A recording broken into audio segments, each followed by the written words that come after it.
原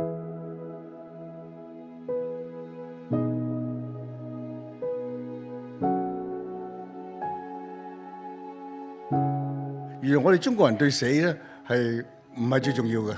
會問你幾時死咁啊？唔會嘅，因為原來唔係最重要。咁啊，中國人係咩最重要咧？就係食飯。所以見到就問食咗飯未啊？咁為兩餐乜都肯制啊！前世你嘅死亡幾時開始咧？定開始咗未咧？我覺得，如果你覺得沿途風景開始冇意思嘅時候，就死亡就開始啦。只要你繼續有呢樣嘢，或者你將來做醫生嗰位同學嘅時候，你係救緊人嘅，你係救人啊！即係最大樂趣嘅、最偉大嘅啦，我覺得最開心嘅啫。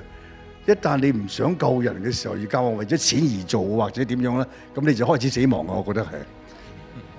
咁其實最緊要都係死緊㗎啦喎。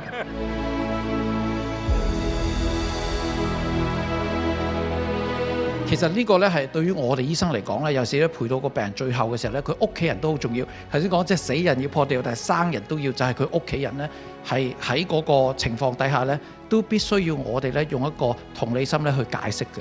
生存係一個困難嘅事情，死亡亦都唔係容易。咁我哋今晚咧，只係希望大家開始諗生死嘅問題。